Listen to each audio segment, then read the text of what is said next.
to do that terrible deed that they did. I won't say that it's spiritual.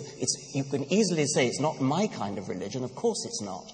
But that's not the point. It was religion that did it. There's a logical pathway between religious belief and doing acts of hideous violence in the way that there is no logical pathway between atheism and doing acts of hideous violence. Okay, but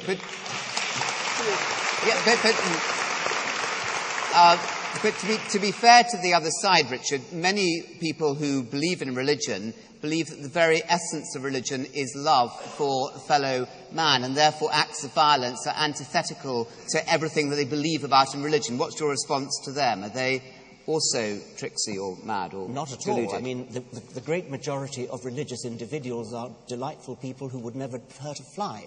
But the fact is that there is a logical pathway between religion and violence, and there's no logical pathway between atheism and violence. It's very hot up here. I'm going to have Anthony and then I'm going to have Charles. Quick comment from Anthony, then Charles, please. If love is the essence of religion, then most religions aren't religions, it turns out.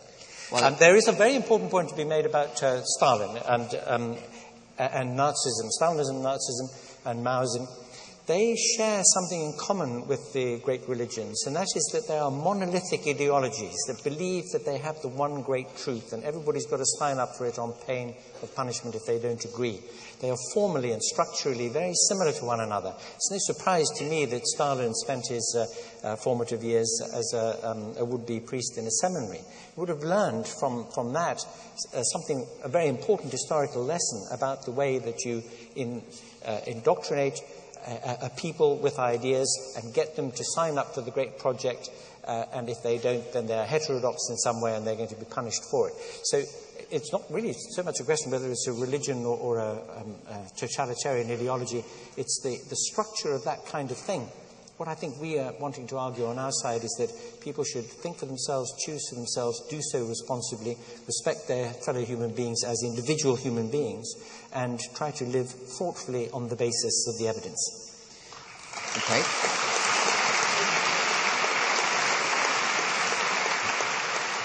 I'm trying to get cross-sections. We've got 10 minutes to go. I'd like somebody from the middle, towards the back on this column, someone from second left over here, and third, we've had no one from the middle on this column here yet. But while we're doing that, can I just, another Twitter, we're just absolutely covered in Twitter comments.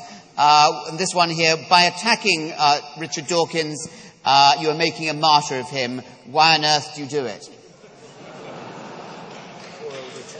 Well, I guess I do it because I was invited to do it by you. But well, that was a stupid. I'm not making. Contrary to what Anthony Grading's saying, I'm not making an ad hominem attack on Richard Dawkins. I'm attacking what Richard Dawkins argues and writes, and that seems to me rather the subject of the day. Okay, and just one more Twitter. If the universe was created, I think you probably assume that it would lack. Was it lack of self-destructing intelligence, and isn't that proof for evolution? And I simply absolutely not a clue what that means, so let's move straight on over there, but I'm sure it's a very good question.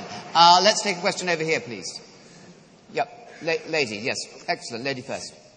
How would you respond to a sign that I saw outside what appeared to be sort of a mainstream church in the UK, in the south east, saying... don't think, just believe. Don't think, just believe. And one over here. Yes, second questioner. And let's take the third question. Go. Yeah, gentleman here. Could I ask each side to give an account of the criteria they use for assessing truth?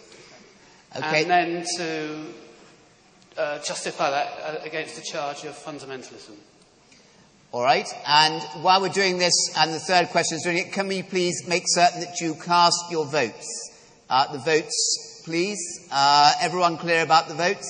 Hope so. Questioner here. Yes, please. Richard Dawkins. As has already been said, you're quite happy with the atheist bus campaign wording. Yeah, after all, you endorsed it. It said, God probably doesn't exist.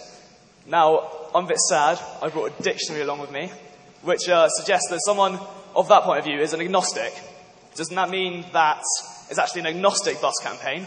You're actually agnostic, and you're probably not the best qualified person to oppose the motion tonight.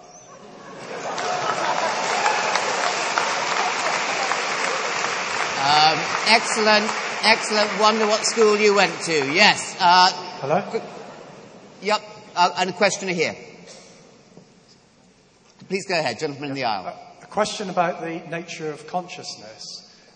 Do the four panellists believe that advances in science in recent years have either shown that it is either very likely or very unlikely that consciousness can exist either as a separate consciousness or as an irreducible facet of humanity which is not reducible to materialism?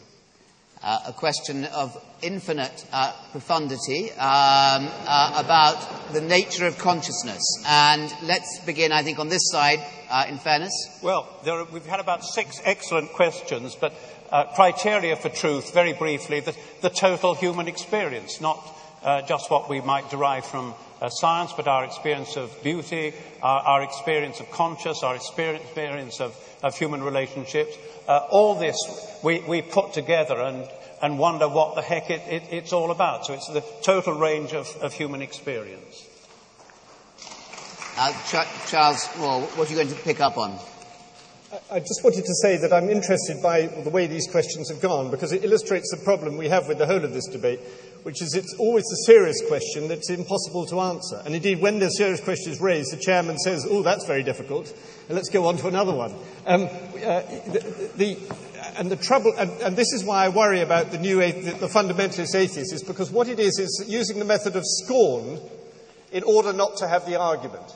It's always saying, here's the ridiculous example, here's the reductio ad absurdum, here is the bad behaviour, instead of trying to actually to address and talk about these questions that keep coming from so many people in the hall tonight and so many people all over the world who actually want to think about the answers.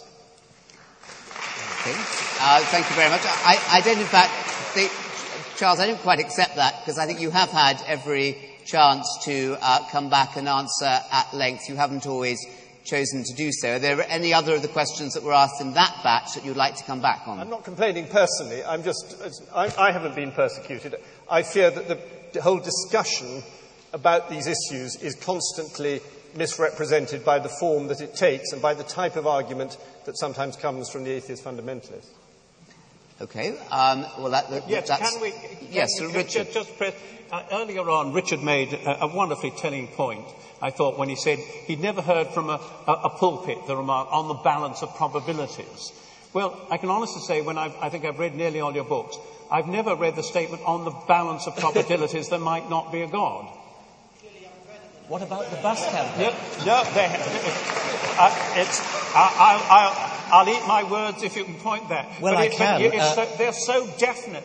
No, chapter 4 of The God Delusion is called Why There Almost Certainly Is No God.